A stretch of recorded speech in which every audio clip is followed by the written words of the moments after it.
the TMZ Podcast. Hello and welcome to the TMZ Podcast. I'm Charlie Cotton, and joining me on the podcast today is my boss and friend, Jim Eckhart. What's up? How are you, man? Doing well today. Happy Friday. Happy Friday to you. We need to get the energy, Jim. Yeah, we The do. energy here on a Friday. I know, I agree. It's the longest day of the year today, apparently. Just found that out. Summer solstice. That means the seasons are changing and it's summertime. Beach weather, hike weather. Love it. It's gonna be nice. All right. Today on the show, we will talk about what the feds found when they raided Diddy's home, because we've got the images now. We're seeing all the baby oil. We're seeing all the weapons that were found, the drugs that were found.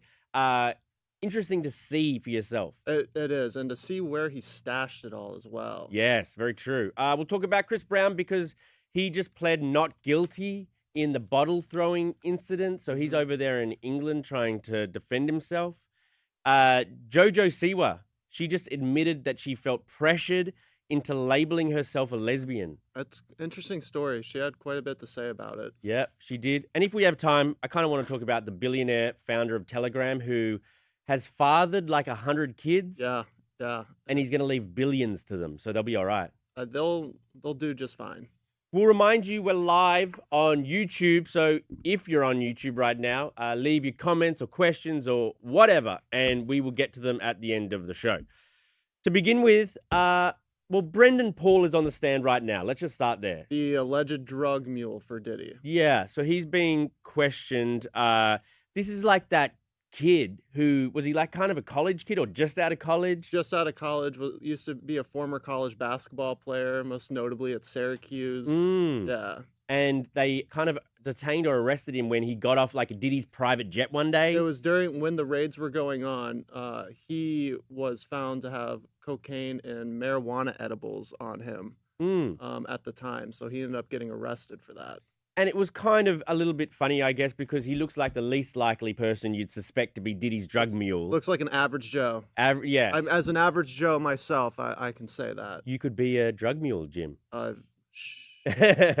So, yeah, Brendan's on the stand right now. We'll give you updates on what he has to say tomorrow. But what we do know and what we have seen now are images from the raids. So you remember like those, they raided Diddy's home in LA, and there was crazy scenes of all of these guys in suits, like it was full body armor, guns drawn, kids on the ground, like they had Diddy's kids on the ground in the backyard. Crazy raid, and now we're seeing some of the images of what they saw there that day. Loads and loads of baby oil. Firstly, they how many bottles did they say they had seen there? Initially, when they made the announcement of all the charges, it was like thousands of bottles of baby oil, I believe. But I don't think we see that many in the photos. But you just said before we started filming that you asked AI.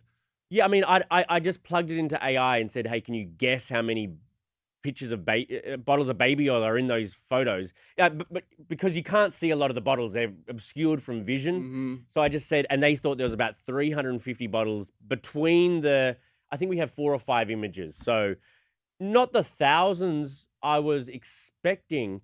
Then again, why did I expect it and then there wasn't as many? Did they fib or did someone exaggerate? I think it's just those are the ones that they captured at the time. Right. There could have been more, and they just didn't get to taking photos of all of the bottles of baby oil. It's just interesting how he has it stashed in drawers, in cupboards, in cigar boxes. Is that a cigar box? I'm pretty sure that's a cigar box. Yeah. I thought it was a very nice sort of case. That's the deluxe baby oil right there.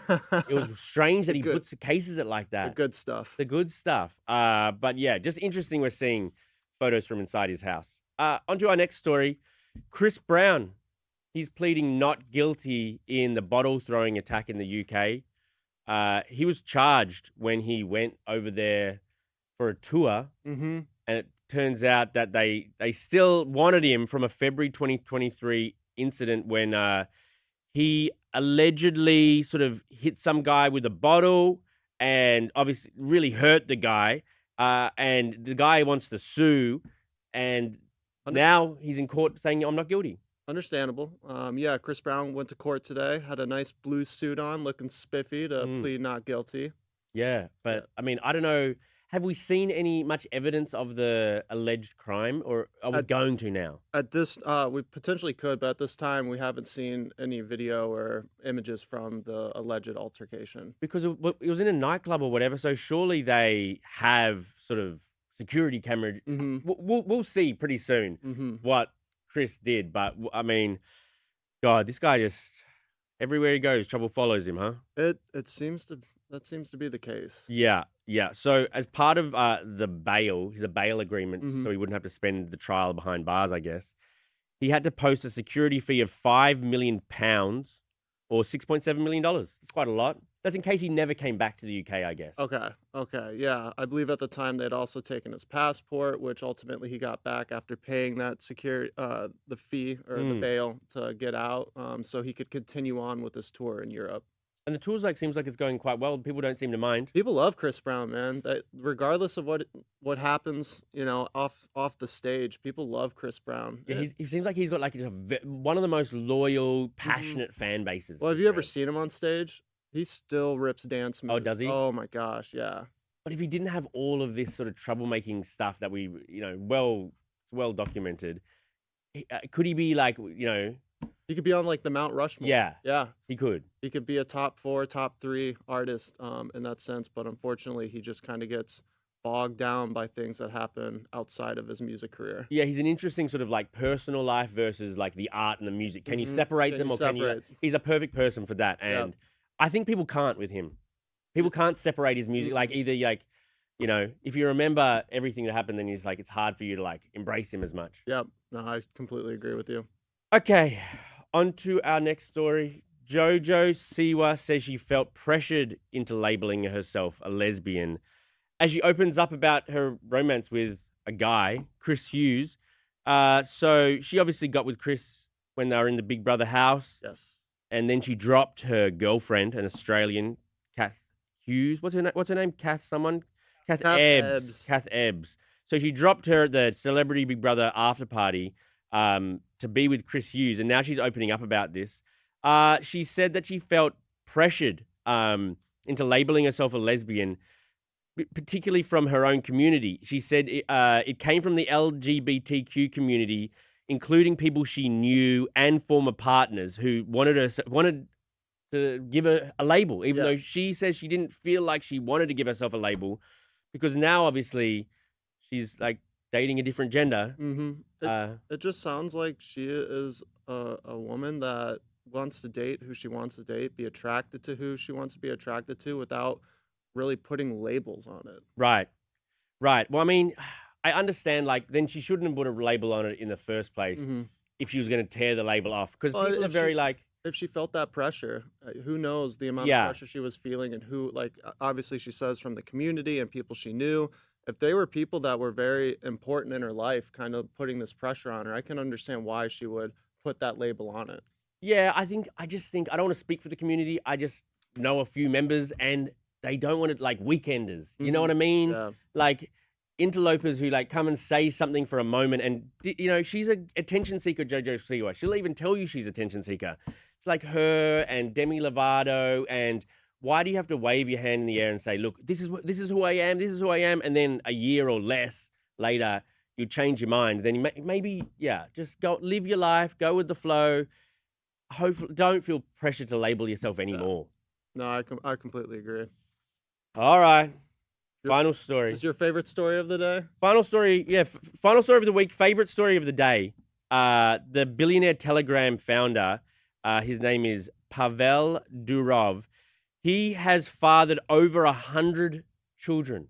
Now, it's not that he was directly with all these different women. He was actually donating his sperm. He was. Proudly. For the last 15 years. Yes. And so now he is saying, because he's worth so much money, how much? $17 billion his net worth. According to Forbes. According to Forbes. BBC is a little lower, estimating it at $13.9 billion.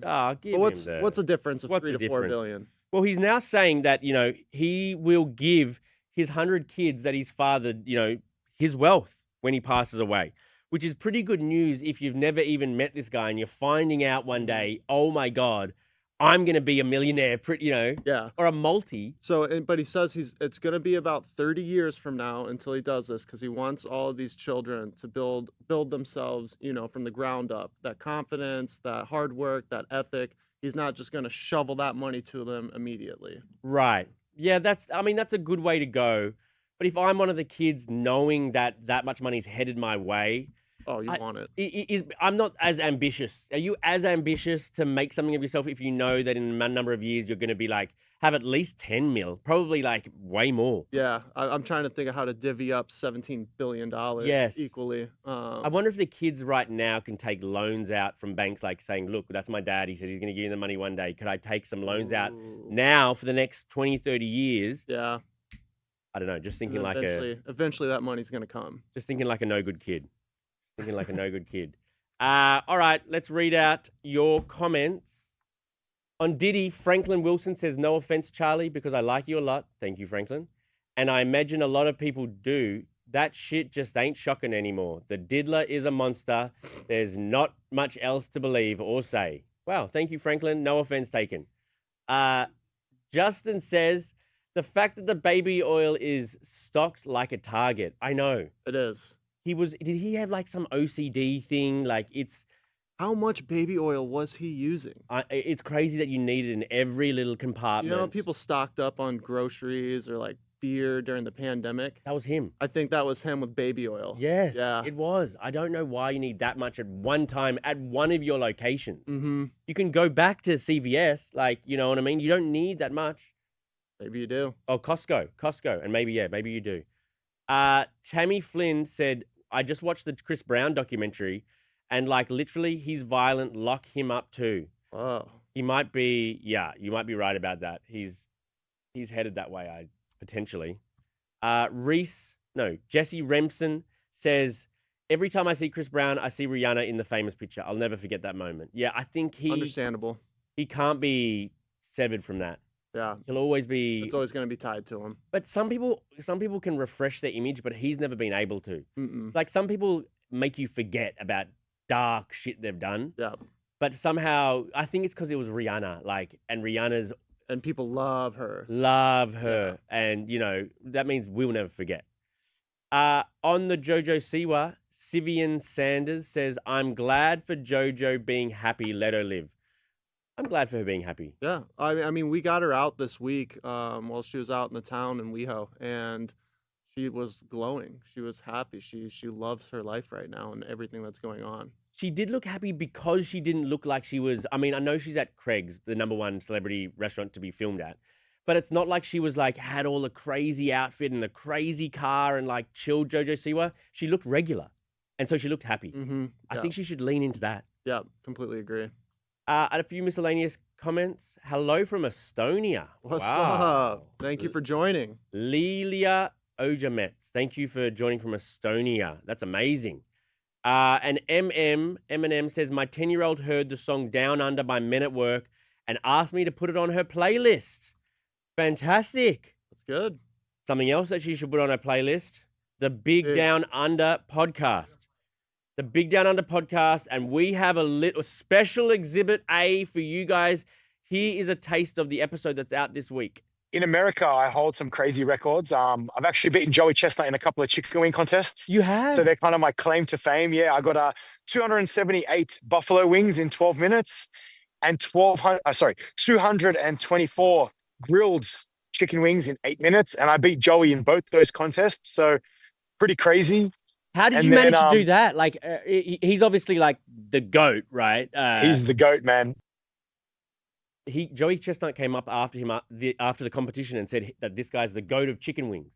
In the whole world, this Aussie guy can eat chicken wings faster. That sounds like it. Than anyone else. So chicken wings aren't even that big in Australia. They're bigger here, and we've come over and taken your thing. Joey Chestnut's no joke. You beat him in anything involving food, you could be considered the GOAT. Yeah, and this Aussie guy, Jay Webby, he's versing Joey Chestnut on July 4th.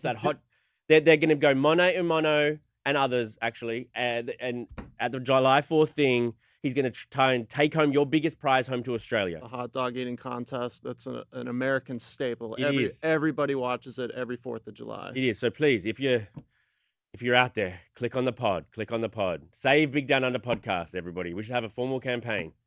All right. Thank you, Jim. Thank you for having me. This was fun.